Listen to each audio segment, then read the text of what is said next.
Okay, let's unpack this. Welcome to the deep dive.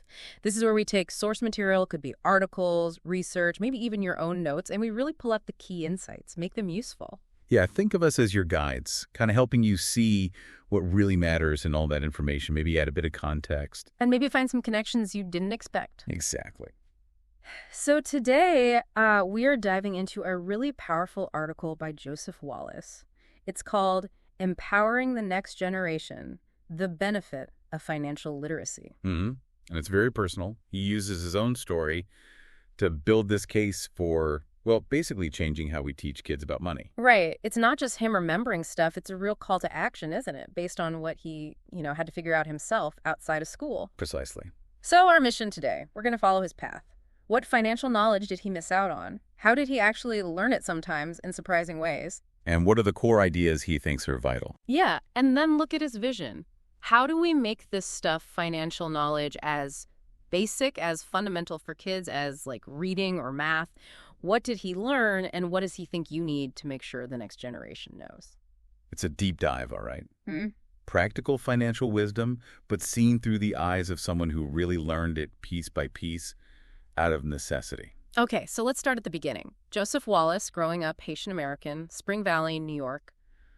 What was his starting point financially, like education-wise? Well, he's pretty blunt about it. It just wasn't there. Not in the formal system. No classes on credit or budgeting? He talks about his school district being, stretched thin. Their main focus was hitting those basic academic targets, reading, writing, math, getting kids proficient there. Financial literacy, it just wasn't really on the agenda, not part of that core mission. Which means like understanding how credit scores work or interest rates or even simple ways to budget that wasn't in the classroom. Exactly that. He mentions specific things he felt missing later. Like, he didn't learn about keeping your credit utilization low. That 30% thing. Right. Or how huge payment history is for your score, this kind of essential life skill. Just wasn't systematically taught.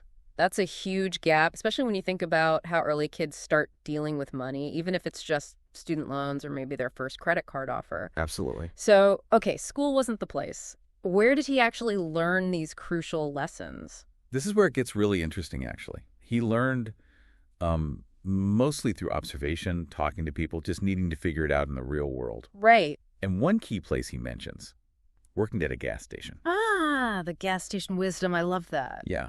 He'd chat with customers, especially folks who seemed, financially put together. And he just asked them, how do you manage your money? Just straight up ask. Yeah. And apparently people were often pretty open, willing to share some really valuable stuff. Okay, so what were some of the big takeaways from those chats?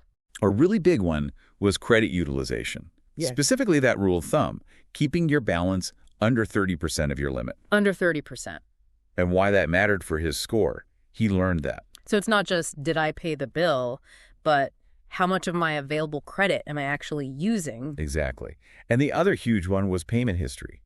The absolute, non-negotiable need to pay on time. Every single time. Makes sense. He realized these informal chats were teaching him the bedrock stuff about credit. He even mentions learning that payment history is something like 35% of your credit score. Wow, that's a massive chunk. Huge. And he learned that from customers. He actually calls those conversations his first finance class. That's powerful. Turning casual chats into Right. real education. Okay, so beyond credit, what else? What other practical tools did he pick up? Budgeting was another big one he had to learn, sort of on the fly. He specifically talks about wishing he'd known the 30-20-10 rule way earlier. The 30-20-10 rule, can you just quickly break that down for anyone listening who might not know it? Sure. It's a pretty common guide. Simple, really. The basic idea is 30% of your income goes to housing, rent, mortgage, that kind of thing. Okay, 30% housing. And 20% is for savings and paying down debt. 20% savings and debt. Got it. And 10% is sort of earmarked for fun stuff, discretionary spending, eating out, entertainment, whatever. Right. Which leaves the other 40% for all the other essentials, groceries, transport, utilities. Exactly. It just gives you a simple framework, helps you manage your money without feeling like you're in a straitjacket. He saw it as just a really practical way to make a paycheck stretch. That structure alone can make such a difference, especially when you're just starting out. Totally. And then there was maybe the most transformative experience he talks about, working closely with a Jewish family. He says this just completely changed how he saw money. Oh, really? How so? What was different about their view? The absolute core of it was seeing debt and equity not just as things to, like, be scared of or avoid completely. Which is often how it's taught, right? Avoid debt. Right. But seeing them instead as potential tools. Mm. Tools you could use to build wealth, create opportunities, not just traps waiting to catch you. That's a really fundamental shift in thinking, from avoidance to strategic use. Exactly. And they gave some really concrete examples of this tools, not traps idea. One was their rule about buying a car. Okay. Only buy a car if you can pay for it with 10% of your annual income in cash. Wow. Okay, wait. So if you make, say, $50,000 a year, Right. you should only buy a car that costs $5,000 max, paid in cash. That's the rule they taught him, yeah. That is really strict. It is strict, but think about the principle behind it. It forces you to save, first off. It stops you taking on big high-interest loans for something that loses value fast. True. Cars depreciate like crazy. And it keeps your transport costs really low relative to your income. It's about using your money strategically, prioritizing. Makes sense when you put it like that, even if it's tough. What about leveraging equity? Was that part of it too? Yes, definitely. They really stressed using the equity you build up, especially in a home, as a tool to build something more, like maybe investing it or starting a business. Not just pulling cash out for like a fancy vacation or something? Exactly. Not, as he puts it, just to flex. It was a real masterclass for him in making your money actually work for you, using financial tools deliberately. Okay, so let's pull these threads together. The key things Joseph Wallace highlights from his own learning.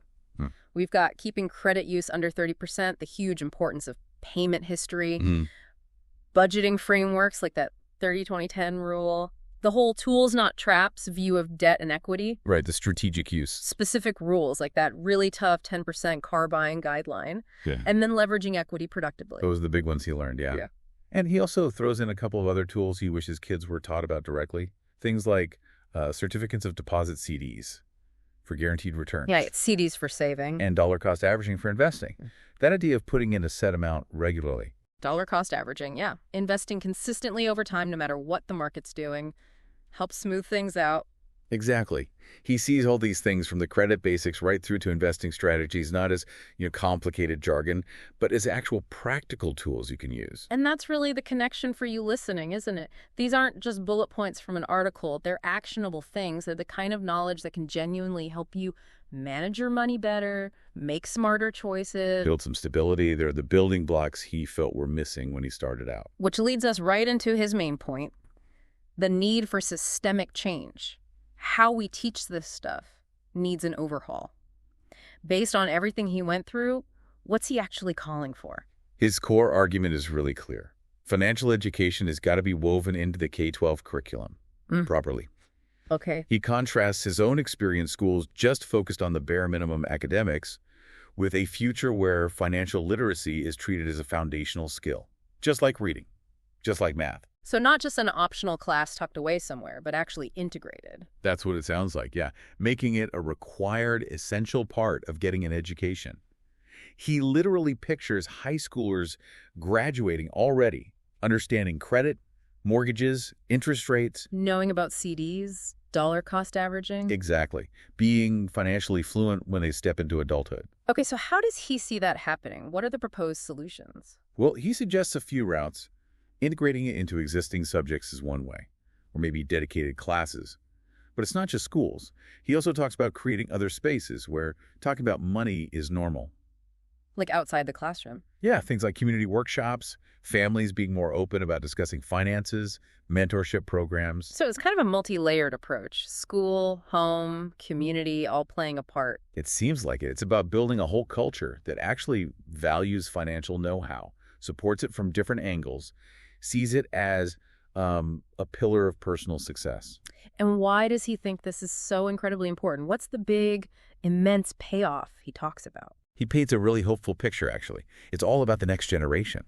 His kids, your kids, nieces, nephews, students, he wants them entering adulthood with a solid grip on their finances, not just stumbling through like he had to. It's about more than just like avoiding debt or dodging mistakes, though, right? Oh, much more. He really emphasizes that the ultimate aim is for young people to use financial knowledge as a tool to actually build the life they want, to craft their dreams, as he puts it. So money shifts from being the source of anxiety and stress. to being a source of possibility, Mm, of potential. Exactly. wow. And he links that individual empowerment to something bigger, too, building resilient communities. Financially stable people contribute to stronger communities overall, more opportunities for everyone. Makes sense. He knows it's a challenge, making this big shift, but that potential outcome, empowered individuals, thriving communities, he sees that as a huge payoff. Totally worth the effort. It's really about making sure future generations don't have to navigate these incredibly important financial waters completely blind. You know, patching together knowledge from gas station chats, as valuable as those were for him. It's about giving them the map right from the start. And that pretty much brings us to the end of this deep dive into Joseph Wallace's article. We followed his journey from that lack of formal financial education through the sometimes surprising ways he picked up crucial money skills, Yeah, the gas station, the family. all leading to his really passionate call to make financial literacy fundamental for everybody. It's so clear from his writing how empowering he found this knowledge, not just for managing money day to day, but for actually building a life with more opportunity, more possibility. So, if financial literacy really is, like he argues, the key to unlocking those opportunities and crafting your dreams. Here's a final thought for you to take away, something building on his call to action. How can you take maybe just one of the ideas or principles he talked about today and start applying it in your own life? Or, maybe bigger picture, how could you advocate for this essential knowledge to reach the next generation in your own community? Whether that's within your family, maybe talking to your local school, or even through mentoring someone.